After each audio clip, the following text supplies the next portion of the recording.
네, 안녕하세요. 오늘은 좀 여기는 전북 익산시에 있는 미륵사지입니다. 지금 미륵사지 있는데 제일 뒤쪽에 무슨 저기 모시기가 있다 해가지고 한번 거시기 해보러 왔습니다. 자, 여기를 왜 왔냐? 여기에 대한 지금 추측성 여러 이런 게 있는데, 여기에 대해서 한번 간단하게 왜 이게 있는지 설명을 그냥 뭐 진지하게는 들어주시지 마시고요. 그냥 재밌는 이야기, 소설, 픽션으로 이렇게 좀 봐주셨으면 감사하겠습니다. 요 주변이 다 대나무로 이렇게 돼 있네요. 이쪽은 들어갈 수 있나? 유리문으로 되는데 들어갈 수는 없는 듯 합니다. 여기서 좀 걸치고 이렇게. 지금 이게 현재 여기가 어디냐면 그 익산 미륵사지 안에 있는 조선시대 기와 가마터 이렇게 써 있는데, 보시면 이게 예전에 제가 왔을 때하고 지금하고 좀 많이 좀 일부러 덮어놓은 것 같네. 원래 가마가 이게 여기 있구나. 이게 이렇게 돼 있거든요. 반사가 돼. 잘 안 보이시나요? 원래 이게 하나, 둘, 세 개. 이게 가마 굴이라고죠. 가마 넣는 게 지금 여기 나와 있네. 여기 하나 구멍이 있었고, 예전에 여기 또 하나 구멍이 길게 있었고, 여기 구멍이 하나 있고. 이게 옛날 저건데 지금 많이 틀렸네. 이쪽에 하나 있었고, 여기도 있고, 저기도 있었는데 이쪽을 좀 막아버렸네. 원래 요 부분 이렇게 보이는데 이 부분이 한 자리인데 막아버렸네. 마사토로 막았네. 이거 하여튼 이게 그냥 저기 황토 같은 걸 막아버렸네. 이게 좀 그나마 형체가 좀 비슷하네. 이게 조선시대 때 무슨 가마로 썼다고 한 것 같은데, 조선시대 진짜 가마터로 썼나? 제가 쓸 때는 안 쓴 걸로 알고, 원래 가마가 하나, 둘, 세 개가 나란히 같이 있어요. 가마는 이렇게 안 만들어요. 한 개로 이렇게 줄로 해가지고, 이게 다른 열로 해도 좀 멀리 떨어지기만 하지, 바로 옆에다 이렇게 안 만들거든요. 그리고 가마 측면에서도 이게 물건이나 이렇게 불 같은 거를 이게 한꺼번에 탈 수 있게끔 이게 숨굽, 이게 구멍을 측면에다 넣는데, 여기는 또 그런 게 없어요. 지금 형체 모양을 봐서는 가마의 형체가 아니거든요, 이게 원래. 이게 사람들이 가마로 많이 착각하는 것 같은데, 나중에 가마 굽는 걸 사용했나? 그것까지는 잘 모르겠습니다. 근데 가마가 보면 요런 모양이에요. 요런 모양으로 여기서부터 해가지고 쭉 이렇게 돼 있어요. 요게 원래 가마 모양이에요. 그리고 한 열만 있지 옆에다 이게 딱딱딱 붙일 수가 없는데, 여기는 가마가 여기 하나 있고, 여기 또 하나 있고, 이쪽에 하나 있었어요. 근데 이게 지금 다 매립을 해버렸나? 이 세 개가 딱 붙어서 가마를 만드는데, 원래 가마를 그렇게 만드는 게 아니거든요. 근데 왜 그러면 여기다 불구덩이는 맞아요, 여기다가. 근데 왜 불구덩이를 넣었냐면, 예전에 우리가 잘 알면 귀신이나 죽은 사람들을 저주하는 방법 중에, 이게 어떻게 보면 선도나 도교 쪽에서 이게 이제 계속 예전에 있던 건데, 예를 들어서 내 원수의 그 무덤이 있어. 원수 집안의 무덤이. 예전에 드라마나 옛날에 무슨 무협지 같은 거 보면 복수에 대한 이야기가 많이 나오잖아요. 한이 맺힌 사람들의 복수 이야기. 그러면 어떤 가문으로부터 조정 이씨가 김씨가 민씨가 보니까 그것도 그 당이나 파가 또 그에 따라 다 있잖아요. 그러면 완력 싸움하게 되면 한쪽 가문에 의해서 멸분지화 당하는 게, 이게 고대 사이부터 중세 조선시대까지는 흔하게 일어났어요. 지금도 있냐요? 지금도 일어나요. 알게 모르게 일어나요. 제가 아는 것만 해도 그런 게 좀 있어요. 근데 요거는 좀 민감한 상황이라서 현대인적인 거는 않고, 제가 왜 이 얘기를 하냐면, 이 무덤은 답부터 얘기하고 가자면, 이 무덤이 예전에 여기 미륵사지, 옛날에 뭐 저기 잘 아시겠지만 옛날 이 미륵사지 석탑이 이 미륵사라는 이 저기 절이죠. 쉽게 말하면 큰 사찰이죠. 그 당시에 동아시아 쪽, 중국, 일본, 한국, 이제 이쪽, 현재 중국, 한국 이쪽이 이제 동아시아 불교 문화권이잖아요. 이쪽 불교 문화권에서 그 당시에서 이 미륵사가 최고 컸어요. 이제 인도나 동남아시아 쪽에도 큰 데가 있었는데, 제가 알기로는 이 동아시아 쪽에서 제일 큰, 이게 저기 미륵사가 제일 큰 절이었어요. 이보다 큰 절이 없었어요, 예전에. 왜 그러냐면, 불교가 실질적으로 이게 이쪽으로 넘어오면서 먼저 이게 넘어와 수행자들이 왔다 갔다 하면서, 이제 수행자들은 보통 한 건데에 있어서 돌 닦는 게 아니라 전 세계를 돌면서 돌을 닦고 이제 전파를 해요. 이제 뭐 기독교자면 뭐 이게 전도한다고 해나?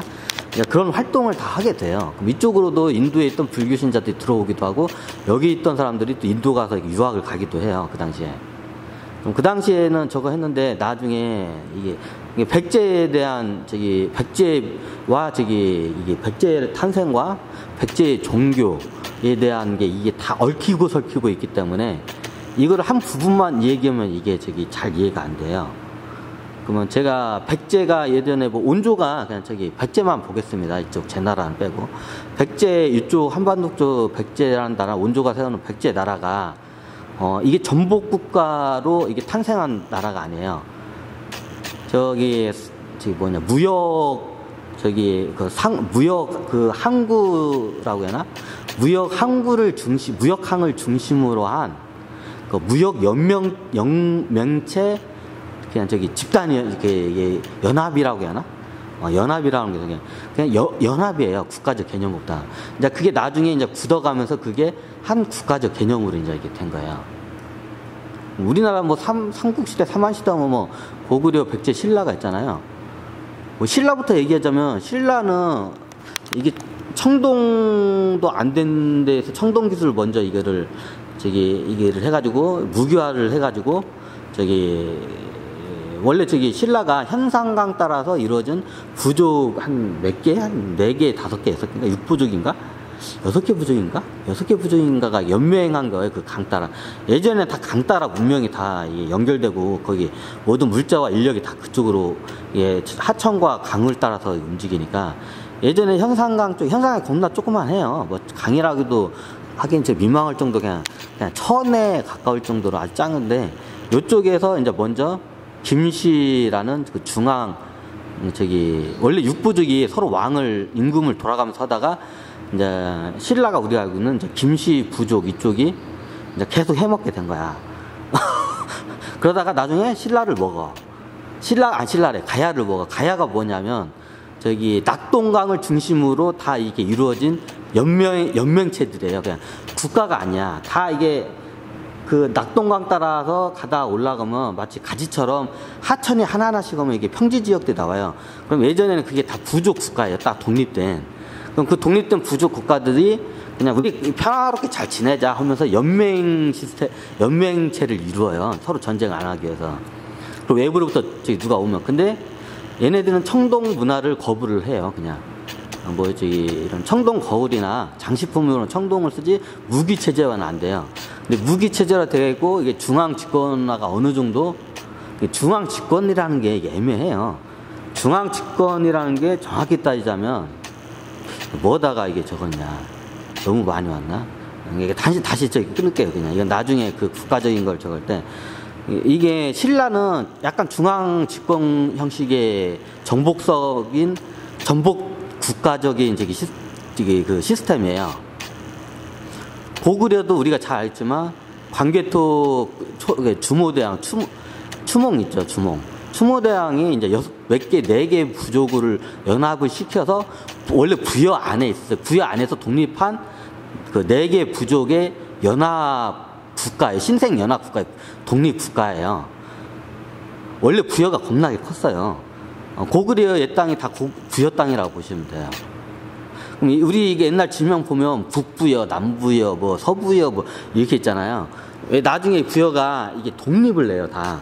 그 중에 독립한 국가 중에 하나가 고구려예요. 우리가 알고는 원래 구린데 나라가 일단 그냥 고구려라고 하겠습니다. 고구려예요, 그게. 그리고 나중에 이제 오히려 저기 독립한 신생 국가가 부여 땅을 이제 먹고 이제 나중에 밑으로 이제 항구가 필요하다고 이제 광개토에서 생각해가지고 압록강 따라가지고 쭉 이게 정복 사업을 해가지고 이게 지금 의주 신의주 있죠. 거기에 이제 이 바다 서해 바다로 나오는 그 항만을 저기 항구를 점령하기 위해서 정복 사업을 거기까지 해요. 그래서 고구려는 기본적으로 정복국가 시스템이에요. 뭐 말갈, 뭐 거란, 뭐 무슨 족 여러 가지 부족들 다 정복을 시켜요. 근데 근데 이제 이 백제가 왜 틀리냐면 백제는 정복을 했긴 했는데 거의 정복을 안 하고 여기는 그냥 저기 연맹체예요, 그냥. 근데 이거부터 알고 가야 이걸 정확히 내가 설명을 되는데 그 연맹체 국가인데 나중에 이게 연맹체 국가의 특징이 뭐냐면 중앙에서 이게 뭐라고 딱 얘기하잖아요. 그러면 지방 토우 세력들이 안 따라요, 잘.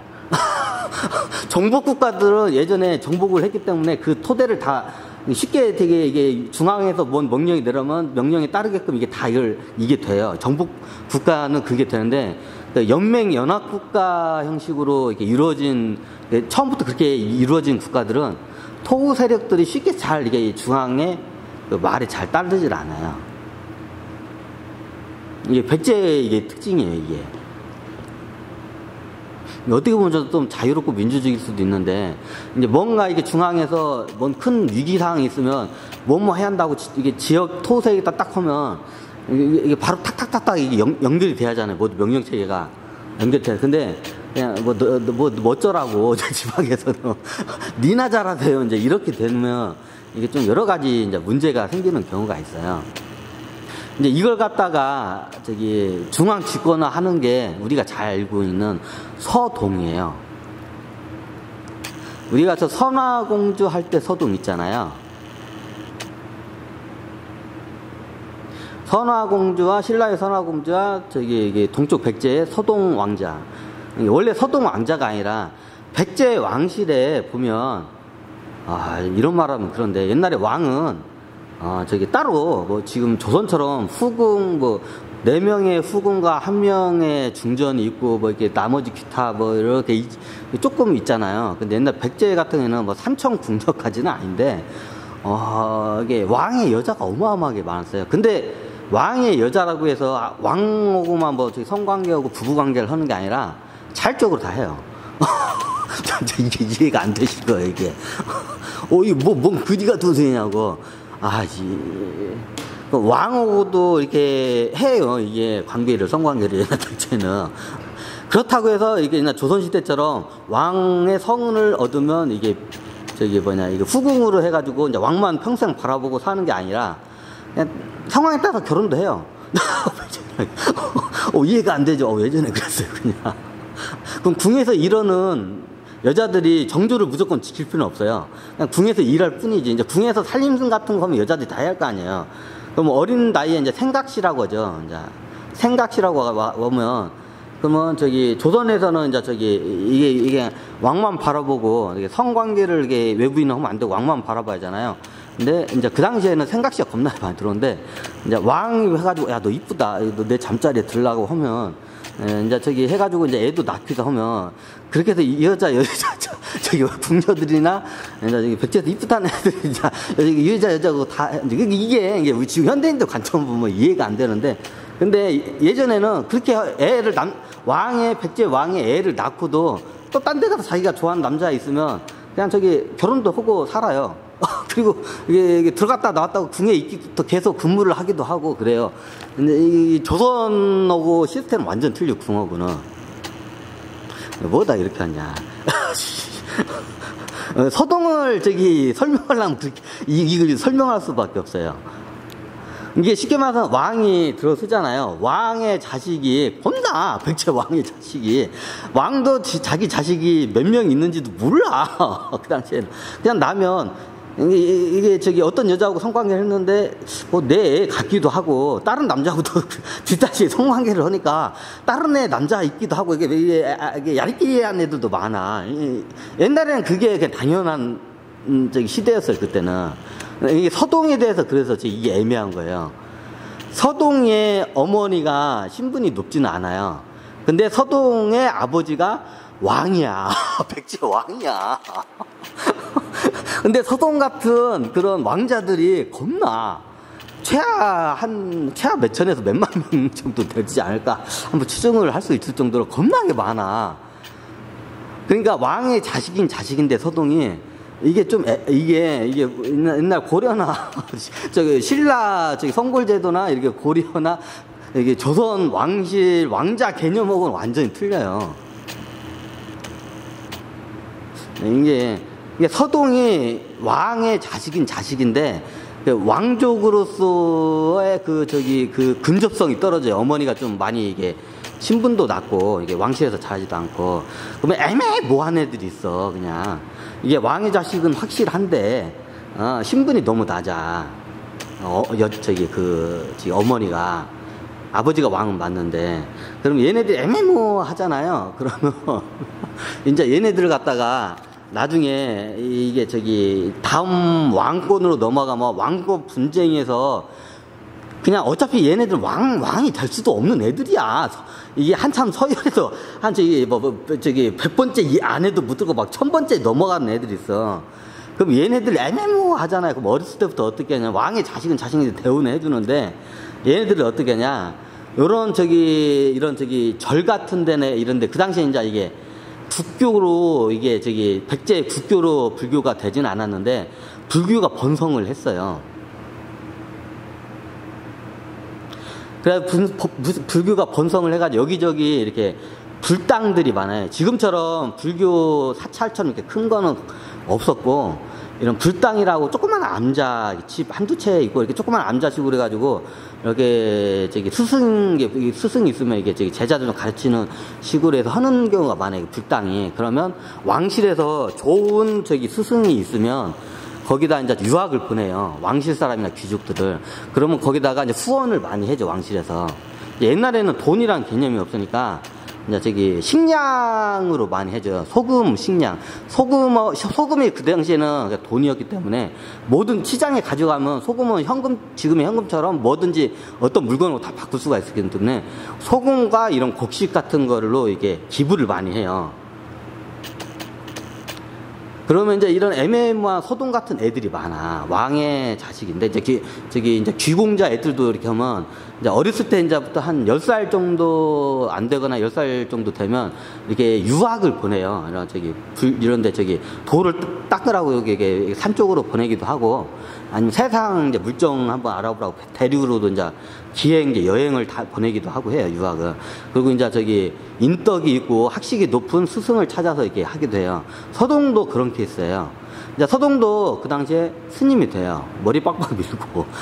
어린 나이에 돼요. 왜냐면 애매모호하기 때문에 얘네들이 괜히 이런 조정이나 권력 근처에 있으면 지도세도 모르게 죽어요. 왜냐면 왕의 아들이기 때문에 나중에 왕의 이게 신라하고 틀린 게 뭐냐면 왕의 직접 피를 물려받으면 왕이 될 수 있는 권한이 돼. 그러니까 왕이 자식을 10,000명을 낳잖아요. 그럼 10,000명이 다 능력이 뛰어나잖아요. 그러면 10,000명이 다 다음 왕이 될 수 있는 그런 후보자로 들어갈 수가 있어요. 그럼 10,000명이 그렇게 후보자로 들어가면 왕 자리는 1명이야, 다음 그러면 피가 튀길까, 안 튀길까?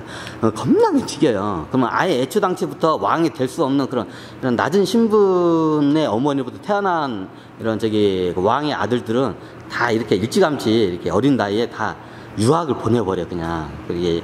이런 좀 인덕이 있는 스승들한테. 그러면 서동 같은 경우에는 이제 그 당시에는 불교가 유행이기 때문에 머리 깎고 어린 나이에 동자승으로 해가지고 들어가서 자기가 이제 아버지가 저기 왕인지도 모르고 그냥 동자승으로 살아.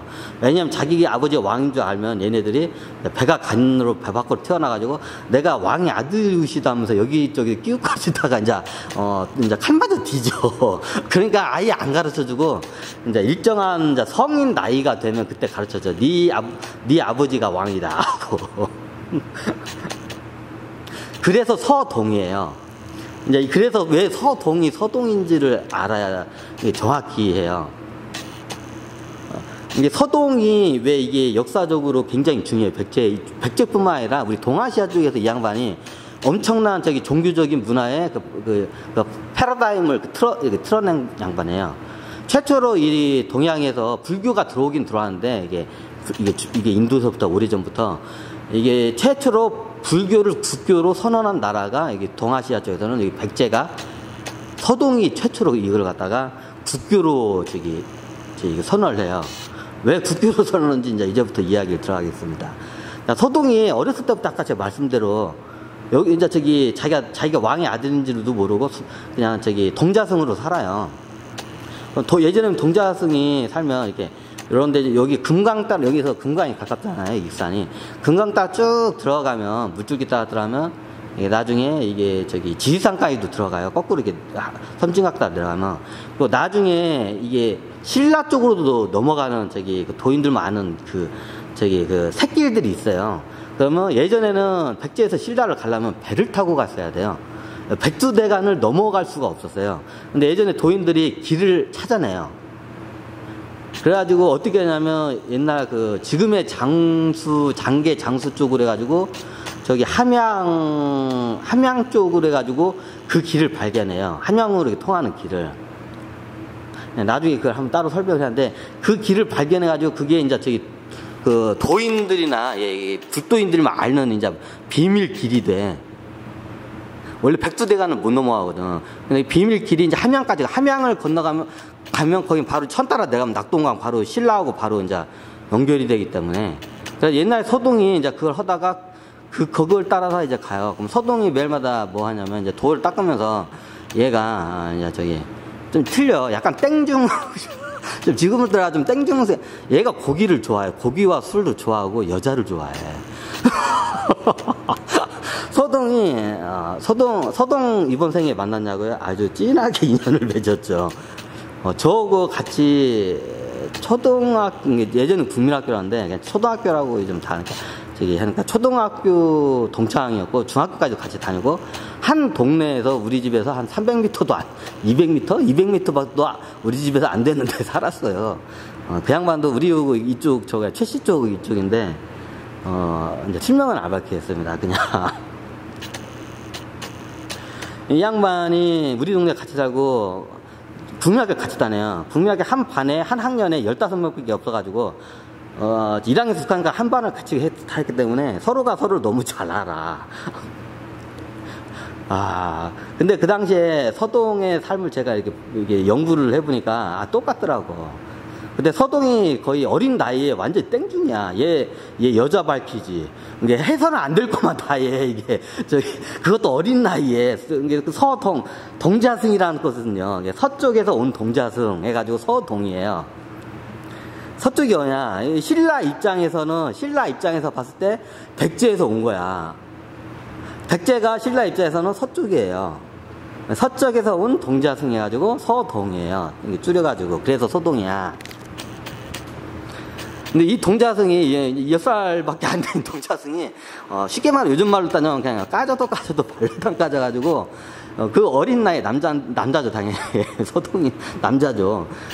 어린 나이에 동자승이 중으로서 해서는 안 될 걸 다 해. 첫 번째 여자를 겁나 밝혀. 어린 나이에 여자를 잘 꼬셔 쉽게 말해서. 두 번째 술을 겁나 좋아해. 여자하고 술을 겁나 좋아해. 자, 세 번째, 이제 육식을 해요. 이제 고기 같은 거. 이제 이런 육고기는 않고, 예전에 선도에서는 이게 이런 육지고기는 안 먹어요. 근데 물고기는 이게 수행하면서 먹는 게 이게 허용이 돼요. 이게 좀 약간 이해가 되시나? 물고기, 가재, 예, 이게 냇물에서 하는 이런 물고기 같은 거는 먹어도 돼요. 선도 쪽에서는. 근데 이런 육고기는 이제 못 먹게 돼 있어요. 선도 쪽에서는. 이게 다 좀 끊겨서 저기 없는데. 근데 불교 입장에서는 아예 육식 자체를 금하죠. 근데 얘가 육고기는 안 먹는데 이제 물고기를 좋아해. 특히 뭘 좋아하냐면 추어탕을 그렇게 좋아해. 남원인의 추어탕이, 남원이 거기 원산지로 알는데, 남원까지 가가지고, 남원이 거기, 섬진강도, 섬진 이쪽인가? 하여튼 거기 금강강 거기 끝자락에서 약간 백두대가 약간 낮은 산 하나 넘어가면 남원이에요. 그럼 거기는 그 당시에 늪지를 이렇게 도인들 옛날부터 선도인들이 많이 해놔가지고, 이게 미꾸라지가 많아. 그래가지고 얘가 미꾸라지 추어탕을 겁나게 좋아해. 왜냐면 추어탕이 일종의 장어하고 비슷해요. 이게 스테미너 음식이거든요. 추어탕도. 도인들 그 추어탕이 그 스테미너 어떻게 보면 수행 식품이었어요. 옛날에는. 지금은 장어로. 옛날엔 장어가 흔하지 않았기 때문에 그걸 먹을 수가 없었어요. 이제 이게. 근데 이게 장어 비슷하게 미꾸라지 추어탕 있잖아요. 미꾸라지 고기가 남자의 스테미너를 활성화하는데 아주 이게 좋아요. 그래가지고 얘가 미꾸라지를 겁나게 많이 먹었어요. 이게 어린 나이에 그렇게 스테미너 좋다고 서동이. 근데 이게 웃긴 게 뭐냐면 내가 국민학교 다닐 때 얘가 미꾸라지를 겁나게 잡으러 다니고 미꾸라지도 팔아. 생활력이 굉장히 강했어. 옛날 학교 내 동창이었는데 최보식이.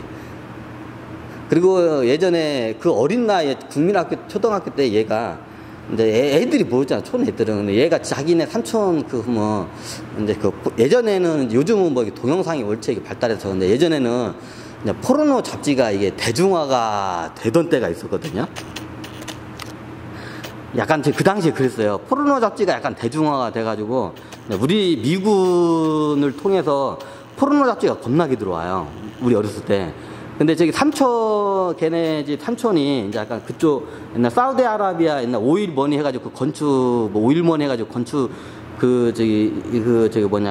해가지고 그쪽으로 가지고 오일머니 벌룬 삼촌이 많이 가면서 이제 그런 서양 문물이나 이제 미군 용품 같은 게 많아가지고 얘가 그때 이제 삼촌이 보던 이제 포르노 잡지 같은 거를 막 가져와가지고 막 애들이 막 보여주고 야 이러면서 막 빌려주고 막 그랬던 기억이 나요. 근데 이게 보니까, 진짜 사람이 안 보이네. 예전에 하던 걸 똑같이 해. 그러니까 예전에 저도 이제 그런 걸 몰랐는데, 최서동이라고 기억해. 최서동 걔가 그냥 가져온 옛날 포르노 잡지 보고 우리 남자애들이, 세상에 이런 게 다 있냐 하면서 그냥 깜짝 놀라가지고 하면서 이러고 막 같이 보면서 옛날 우리 국민학교, 오봉국학교인데 거기 화장실 뒤에 가면 거기서 이렇게 막 보던 기억이 나요, 아직도. 그게 최서동이 그때 막 가져가서. 근데 보니까 옛날 서동 때나 이번에 태어난 서동 때나 똑같아. 하는 짓이 똑같아. 이제 다시 이제 과거 모드로 들어갈게요. 이제 서동이 이제 이런 서동이에요. 이걸 이해를 하고 이제 다음 우리가 알고 있는 역사적으로 알고 있는 걸 이제 한번 다시 대입해서 여러분들 비교해서 보세요. 얘가 이제 얘가 이제 백제시대 때 해가지고 이제 거기서 살아. 자기가 왕의 아들인지도 모르고 살아. 보통 천신들이 이렇게 신분을 감추고 본인한테도 자기 신분이 누군지도 모르게 감춰놓고 이렇게 공부를 시켜. 왕이 되기 전에. 이제 원래 선택을 받고 내려온 양반이야. 천신계에서 이 양반 내려올 때부터. 왕의 아들로 태어나면서 이제 백제 왕으로 이제 태어나기 전에 이제 되기 전에 이제 그 신분을 감추고 이제 천하를 이제 돌면서 공부를 시키는 거야. 서동을. 이제 그 중에 한 예화예요. 이제 이게 천신들이 작업을 시켜. 왜 작업을 시키냐? 그 당시에 이제 백제하고 신라하고 으르렁거리고 이제 서로 못 잡으면 안달일 때였어. 그러면 이제 그 당 천신계에서는 얘네들 화해를 시키고 나라를 합쳐야겠다. 그래가지고 그 밑작업을 서동이 여기 백제 쪽에는 서동이 내려오고 백나라 쪽엔 서동이 내려오고 저쪽 신라 쪽엔 누가 도냐? 선화공주가 나와요. 내려와요. 그리고 나중에 만나게 돼서 정략 결혼을 하게 돼 있어요. 근데 그게 이제 이제 잘 안 되니까 이제 천신들이 그거를 막 어거지로 이제 깨워 맞춰요. 이제 그 부부의 그 인연을 이 두 양반이 맺게 하고 백제와 신라를 이제 통일시키려고는 이제 이 작업을 어거지로 이제 피를 안 흘리고 이제 혈통 관계로 해서 이거를 이제 통일을 시키려고 천신들이 이제 이걸 노력을 해요. 근데 이게 이 노력을 하는 내용을 이제부터 이제 들어갑니다. 이제 여러분들 뒤에 부분은 이제 측측을 해서 그걸 다 발견해서요. 이제 픽션입니다. 잘 보시고. 그래 이렇게 있던 서동이 한 13살, 4살 정도 돼요. 그리고 신라 이제 함양을 거쳐서 신라로 들어가요. 자기 신분을 감추고 이제 백제의 이제 이게 동자승이